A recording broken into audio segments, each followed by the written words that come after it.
నమస్తే. ఆంధ్రప్రదేశ్లో TDP, Janasena, BJP కూటమి ప్రభుత్వం ఏర్పడింది. గత 5 ఏళ్లు ఏపీలో విధ్వంస పాలన సాగిందని ఉప ముఖ్యమంత్రి పవన్ కళ్యాణ్ ఆవేదన వ్యక్తం చేశారు.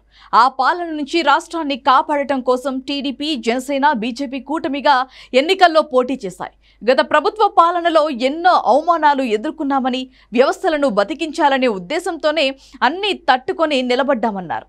బలోపేతమైన వ్యవస్థలను గత ప్రభుత్వం ఆటబొమ్మలుగా మార్చిందని చెప్పారు. అత్యుత్తమ పాలనలో ఒకప్పుడు మోడల్గా ఉన్న రాష్ట్రం గత 5 ఏళ్ల పాలనలో ఎంత దారుణంగా దిగజారిపోయిందో చూసామని, గత పాలకుల విధానాల వల్ల పాలన ఎలా ఉండకూడదు అనే విషయానికి రాష్ట్రం మోడల్గా మారిందని ఉప ముఖ్యమంత్రి పవన్ ఆవేదన వ్యక్తం చేశారు.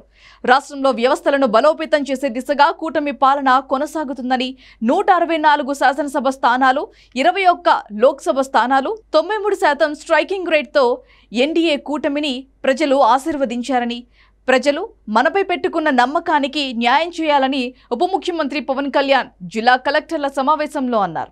ఐఏఎస్, ఐపీఎస్ అధికారులు రాష్ట్రంలో పనిచేయడానికి గతంలో పోటీ పడేవారని, మళ్లీ అలాంటి పరిస్థితి తీసుకొద్దామన్నారు. ముఖ్యమంత్రి చంద్రబాబు నాయుడు అనుభవం, పాలనా దక్షతతో రాష్ట్రానికి పునర్వైభవం తీసుకొద్దామని పిలుపునిచ్చారు. తాము వ్యవస్థలను బలోపేతం చేయాలని రాజకీయాల్లోకి వచ్చామని, మేము ఈసారి అధికారంలోకి రాకపోయినా ప్రజాస్వామ్యంలో నిలబడి వ్యవస్థలను బలోపేతం అయ్యేలా చేసేవాళ్ళమన్నారు. కానీ దేవుడి దయ వల్ల అధికారంలోకి వచ్చామని, తమది జవాబుదారీతనం ఉన్న ప్రభుత్వం అని స్పష్టం చేశారు.